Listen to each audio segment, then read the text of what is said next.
Hello, everybody, and thank you for joining me today. It's Allan Laboucan with the Rocks and Stocks News Show. For my viewers that are regulars, you know that one of the things that I'm always talking about is doing your homework. And I wanted to delve into that. I'm going to start a new series. I'll call it Doing Your Homework. And I'll start with my various different sponsors that you can see on the screen here. And I'm going to do one at a time and go over how I do my homework on these companies. And why I think that's so important these days is that in the past, there was a lot more coverage of the junior mining space in the national media in Canada. And then after 2012, gold got under pressure. And from the tech stocks, crypto stocks, weed stocks started getting a lot more attention in the media, and the media kind of abandoned the junior mining space. And at the same time, the sector where the brokerage houses started covering the sector a lot less because they were making a lot more commissions in the weed stocks and the crypto stocks and tech stocks. And so the investor out there that's interested in this sector really had to sort of look towards online coverage like what I do. And how my homework starts, if you will, every day I go through all the news releases that are put out from the junior mining space in Canada.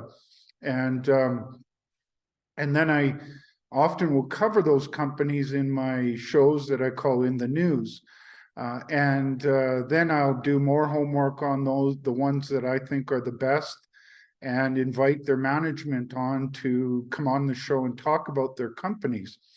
But as I'm starting my homework, one of the key places that I always start that with is news releases.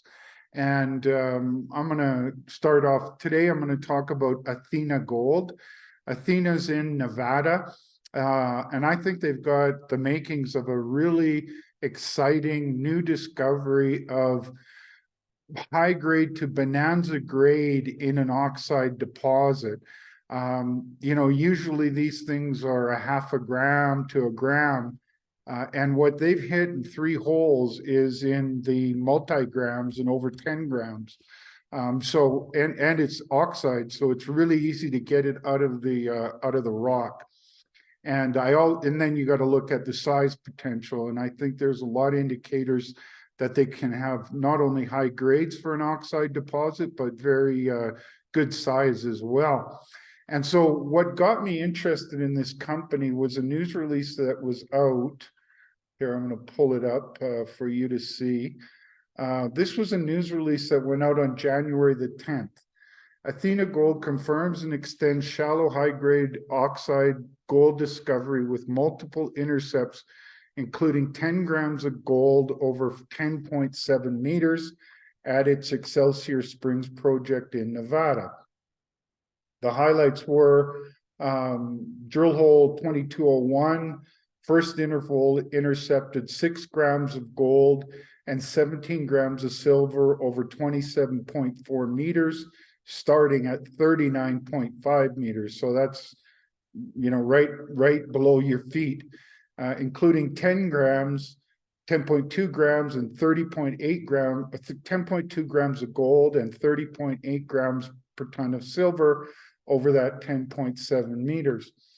Then they had a second deeper interval, which intersected starting at 77.7 meters, 4.97 grams per ton gold and 14.4 grams per ton of silver over 13 meters.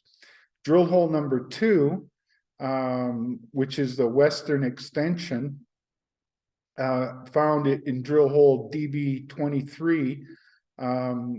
The first interval intersected 4.49 grams per ton gold and 27.3 grams per ton silver over 15.2 meters, starting at 41.1 meters, including 7.29 grams per ton of gold and 44 grams of silver over 9.1 meters. A second interval was intersected starting at 68.6 meters, grading 1.2 grams per ton of gold and 7.7 grams per ton of silver over 7.6 meters. And then so that's DH1 and 2, which was following up on DB23. Okay. So to put those numbers in context, again, you know, a lot of oxide, open pit oxide deposits are being mined at a 0.5 gram to 1 gram of gold per ton. These guys were finding much more, that's orders of magnitude higher grade. So that's what I say when I call this bonanza grades in a oxide discovery. So then what I do is then I looked at the cross section. So this is like a slice in the earth, and you can see from one side how the gold is distributed in the drill hole. This is crucially important to me because, you know, I had a great mentor in geology, and what he said is to watch how the gold or whatever metal you're looking for is distributed in the drill hole. And as you can see here, there's high grade here, high grade here, high grade here, high grade here, and high grade down here. So there's an excellent distribution of the gold in these 3 holes. So then I want to look at where they are on the property. So this is a zoomed in version. Later on, I'm going to zoom out so you can see a little bit more. But before I leave this news release, I wanted to show you a couple other things. Not only is this having gold and silver at very handsome grades, but they're also getting sniffs of copper, lead, and zinc. Now, these are not the kind of numbers that get investors really excited on the copper, lead, and zinc. Definitely the kind that you should be paying attention to on gold and silver.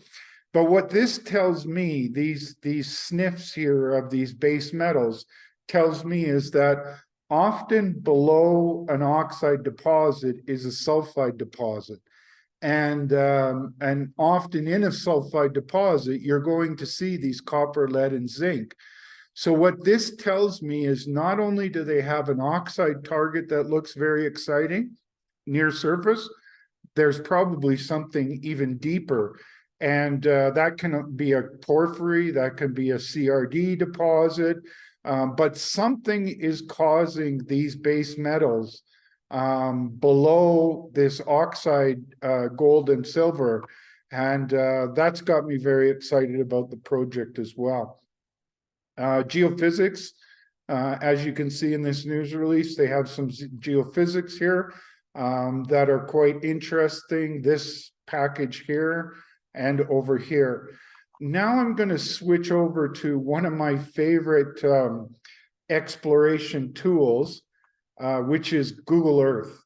You know, back in the day, you had to fly a satellite to get this kind of imagery data, and now you can see it on Google Earth. So what I'm going to do here is I'm going to share my screen so you can see my Google Earth here. Okay. All righty. So now I've brought up Google Earth, and I will often go and find the projects that I'm following to see what Google Earth can tell me. And this, you know, we're looking to the east here. So right away, for any gold deposit, you need structures. These structures are cracks in the earth that allow the fluids with the gold in them and base metals to make their way close to surface, where then they spread out into deposits. And so these cracks in the earth are very important. And what you can see here, I'm just going to zoom out a little so you can see a little bit better. You've got a big structure right here that then bends this way.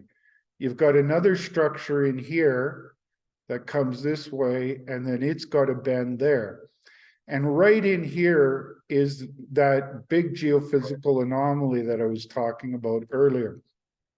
Okay, so then another thing that Google Earth can tell you is, so you can see the structures here, and then if I zoom in a little bit more, when gold-bearing or metals-bearing fluids interact with the country rock, you will get alteration. Chemically, those fluids will alter the country rock.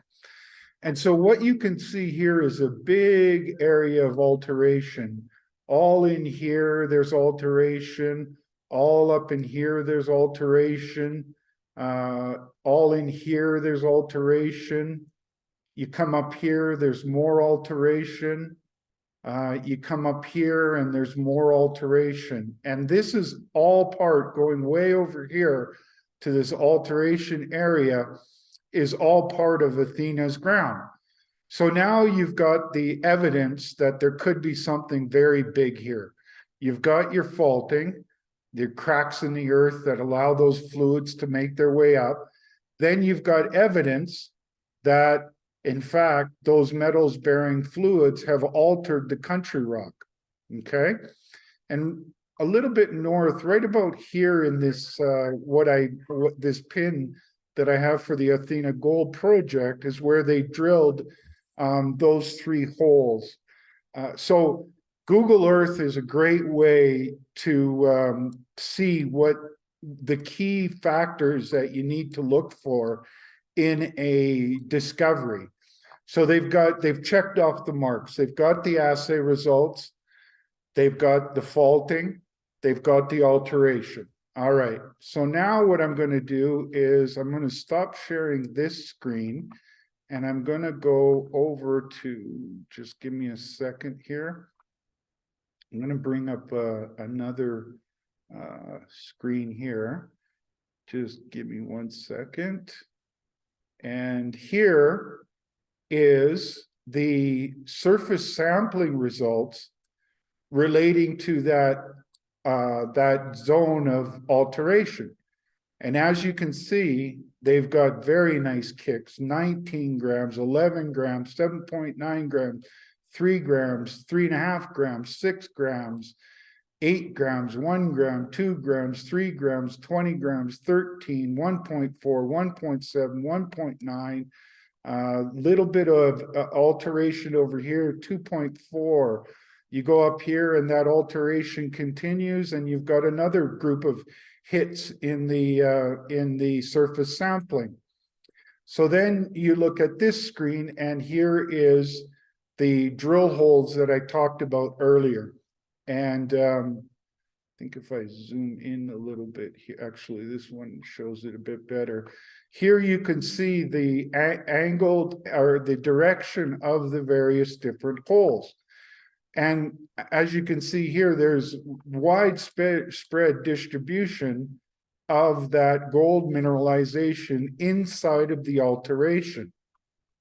So, you know, I'm always trying to break things down so that investors can understand. I've been very fortunate to have some great mentors in geophysics, geochemistry, and geology that have educated me over the years on how to break this information down. But that's what I really wanted to present today, is how I go about doing my homework. Now, fortunately, I can help the average investor out there because I'm fairly good at breaking down complicated geological stuff and explaining it in a way that you know, the average investor out there can understand. Another thing that I help the average investor out there understand is I do the interviews with the company executives so that we talk when the news is made. We talk about the news that they've made, and we, you know, oftentimes you're sort of constrained in a news release because you're using pictures and you're writing stuff, so you can't really go into the same kind of detail as somebody who has the experience that I do, not only in the exploration business, which I've been in for 30 years, but also in the interviewing business, which I've been in since around 2007, I think, is when I first started doing interviews of executives. So I've done hundreds of interviews, and I sort of try to bring the story out from the executives that I am following. And those things I do because I'm trying to not only help the investor out there, but also help myself as a commentator on these companies to understand what they're doing.